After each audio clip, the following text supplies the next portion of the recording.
Hi friends, good morning. ఎలా ఉన్నారు? బాగున్నారా? Welcome back to my channel. This is Souji cooking blogs అండి. ఇదైతే వచ్చేసి సెకండ్ ఫ్రైడే ఓలోగ్ అండి. వచ్చేసి ఫస్ట్ ఫ్రైడే నేను మినీ బ్లాగ్ పెట్టాను కదా, ఇదైతే డైలీ బ్లాగ్ పెడుతున్నా. ఆ రోజు వచ్చేసి ఇంటి ముందు ముగ్గు అది వేసుకొని పూజ అది ఇట్లా చేసుకున్నా అండి. తులసి తోట దగ్గర దేవుడి మందిరంలో అట్లా దీపం అది పెట్టేసుకున్నాను. మార్నింగ్ లేచి రెడీ అయిపోయిన తర్వాత ఇగోండి ఉప్పు దీపం కూడా పెట్టుకున్నా అండి. నేను ప్రతి శుక్రవారం ఉప్పు దీపం పెట్టుకుంటాను.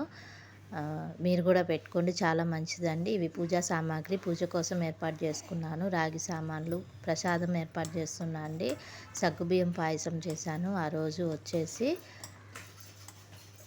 ఇదిగోండి సగ్గుబియ్యము ఇట్లా మంచిగా కడిగేసుకొని 2-3 వాషెస్ మంచిగా మిక్స్ చేసుకుంటున్నాను. అందులోకి వచ్చేసి ఒక 5 స్పూన్స్ అట్లా షుగర్ అది యాడ్ చేసుకున్నా అండి.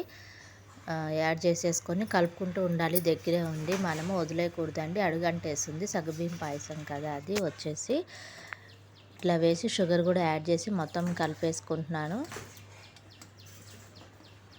నేనైతే సన్న సగ్గుబియ్యమే వాడతా అండి. లావు సగ్గుబియ్యం అయితే ఉడకడానికి టైం పడుతుంది కదా, సన్న సగ్గుబియ్యం అయితే మంచిగా ఉడికిపోతుంది. కొంతమంది కుక్కర్లో కూడా ఉడికిస్తారండి. కుక్కర్లో పెట్టినా కూడా ఈజీగా అయిపోతుంది. కాకపోతే డైరెక్ట్గా పెడితేనే మనకి టేస్ట్ బాగుంటుంది. ఇది వచ్చేసి ఇలాచీ కూడా యాడ్ చేసి వేసేసుకున్నాను, ఇలాచీ పౌడరు.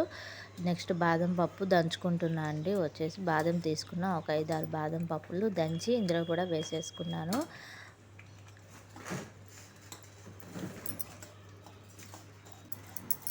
అట్లా కలుపుతూనే ఉండాలండి. ఇలాచి బాదం పప్పు అంతా కలిసేంత వరకు కలుస్తూనే ఉండాలి. వచ్చేసి నెక్స్ట్ ఏమో నేను నెయ్యి అది పక్కన స్టవ్ ఖాళీ ఉంటే బ్రేక్ఫాస్ట్ అది చేసేసా అండి. ఇడ్లీ వేసేసాను. మునగాకు కారపొడి నెయ్యి వేసుకుందామని చెప్పి పక్కకు పెట్టాను. ఇడ్లీ వేసాను బ్రేక్ఫాస్ట్.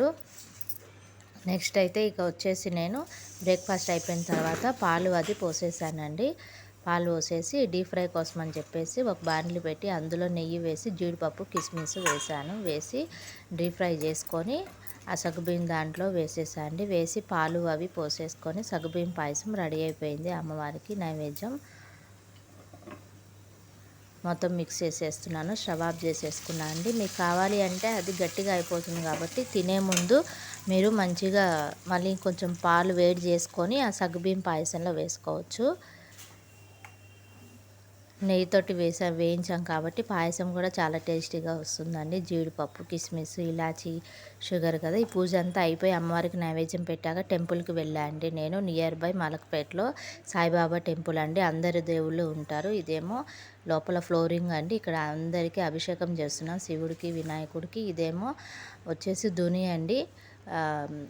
పైన అంతా ఇట్లా ఉంది గోపురము మొత్తము, పైన రేకుల షెడ్డు ఇవన్నీ కూడా మొత్తం అంతా అట్లా ఉంది. ఇదేమో ఫ్లోరింగ్ అండి. ఇక్కడ వచ్చేసి అమ్మవారు ఆ రోజు శుక్రవారం కదా, సెకండ్ శుక్రవారం అమ్మవారికి మంచి కుంకుమార్చన పూజ చేశారండి. అయిపోయింది. నేను వెళ్ళేసరికి ఇదేమో హారతి జరుగుతూ ఉంది. పక్కనేమో మార్నింగే స్టార్ట్ చేశారటండి. నెక్స్ట్ ఫ్రైడే ఉంది, రండి వరలక్ష్మి వ్రతానికి అని చెప్పారు పంతులు గారు.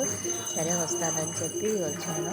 ఇదిగోండి హారతి అయితే జరుగుతూ ఉంటే లోపలంతా ఇట్లా, ఇక్కడేమో ఆంజనేయ స్వామి ఉంటాడండి, పక్కనేమో శివుడు ఉంటాడు, అటువైపు ఏమో వినాయకుడు ఉంటాడు. పైన అంతా ఇట్లా ఉంటుందండి. ఇదేమో నవగ్రహాలు, ఇదేమో ధ్వజస్తంభము. నవగ్రహాలు ఇక్కడేమో వచ్చేసి శివుడు అను వినాయకుడు అందరూ ఉన్నారు. అభిషేకం చేశాను.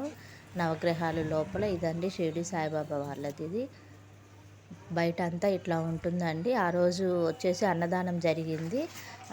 ఎవరు అన్నదానం చేశారట, అందరూ అక్కడ నించొని ఉన్నారు క్యూ లైన్లో. వచ్చేసి మొత్తము కిందేమో ఇటువైపు మనకి కాళ్ళు కడుక్కోవడానికి కొబ్బరికాయ కూడా లోపలే కొట్టాలండి. కాళ్ళు అక్కడ కడుక్కోవాలి మనం. అందరు క్యూలో నించొని ఉన్నారు.